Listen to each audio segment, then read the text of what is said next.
Hi mga ka-Berks! Welcome back to my channel. Again, I'm Don, ang iyong kaibigan, kabarkada, kabayan, at ka-vlog. Right now, I'm with Jam. Hi po! Hi Jam! One of our accredited salesperson here at Lancaster New City and Micara Estates. Today, may tuturo sa atin si Jam.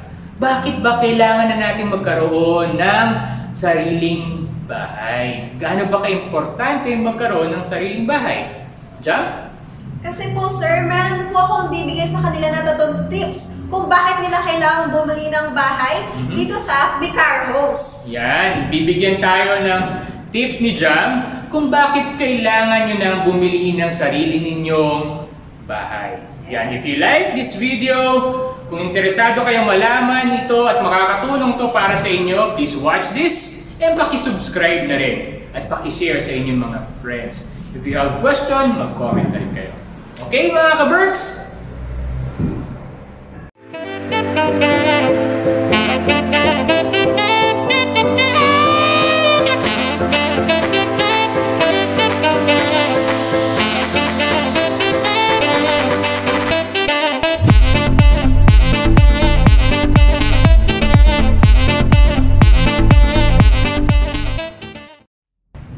Good morning mga ma'am and sir. Ang tatlong tips natin kung bakit mo kailangan bumili ng bahay dito sa Micara Homes. Ano ba ang tips natin kung bakit mo kailangan bumili ng bahay dito sa Micara Homes? Ang number one topic natin is sa inyo na po ito. Para hindi na po kayo namumupahan kasi kahit kunin nyo ng hulugan in the future, pag na-fully paid nyo na po ito, matatawag mong akin to. Hindi nasasayang ang fully paid mo. Then, ang topic number 2 natin is for retirement. Panghabang buhay na natin itong bahay na binili natin. At pamana na po natin ito para sa mga anak at sa apo natin. And our last topic natin for number 3 is for investment. Pwede po pang investment at pwede rin pong pang-rent, panghabuhayan. Itong si Felicia House at matatawag po nating negosyo. Na-discuss ko na po sa inyo ang ating 3 tips kung bakit mo kailangan bumili ng bahay dito sa Micara Homes. Ang next ko naman pong papakita sa inyo is yung napakagandang bahay dito. Walang iba kundi si Felicia Townhouse. And tara po, pasok po tayo! An affordable home, meet Felicia, turnover unit. Let's go! Ito po yung ating living, dining area. Ito po yung sample idea natin once pwede na pong malipatan ang na-avail natin sa magandang location. Ayan pong nakikita nyo, painted all white na po yung house and with tiles na pong kasama yung ating CR and ang lababo natin. And tara po!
Ito naman po ang second floor natin.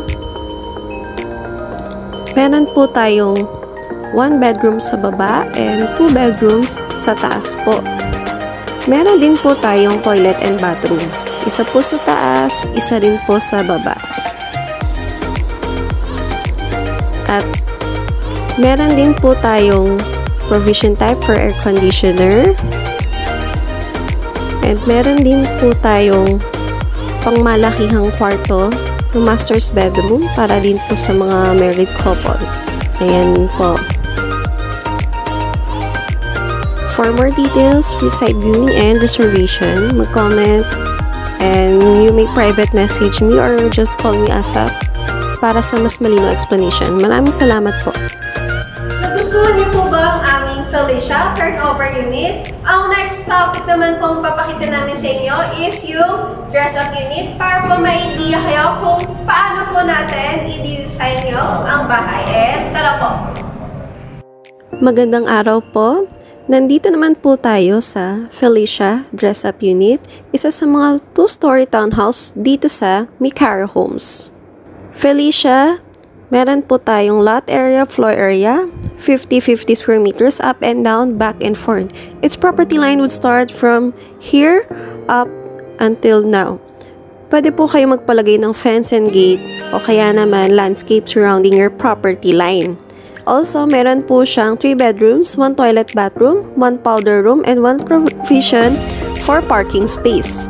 Tara, silipin po natin. Ayan ho ang nakikita nyo, mga mom and sir, para sa mga interested po bumili ng bahay dito sa Mikara Homes.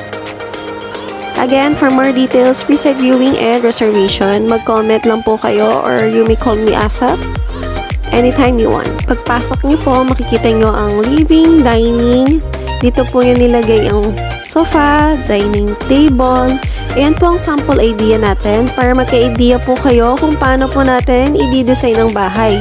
Magandang idea din sa mga same color ang living, dining area nyo. Tapos, add ka ng... Tara, punta naman po tayo sa second floor. Maganda din ganitong accent para sa stairway. Diba po mga mom and sir?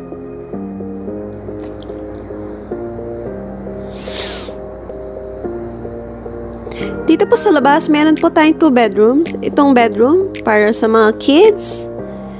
Dito ang perfect spot para sa mga bed ni ate at kuya. Kaya, pwede rin pang study area. Maganda na mayroon kayong hanging rack na ganito para sa books nila at sa mga toys. And of course, cabinet para sa mga clothes. The others you may visit. Contact your preferred agent for more details. Me as Marika Yumang. Thank you so much po.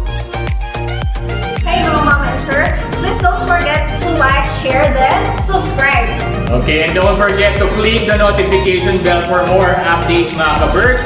And if you have question all about the topic na diniscuss ni Jam at gusto nyo makontak si Jam, please comment down below and then check the description below. Okay mga ka-Berks? God bless to all of you. Thank you so much for watching. Again, I'm Don. Kung kaya ko, Kaya mo! mo.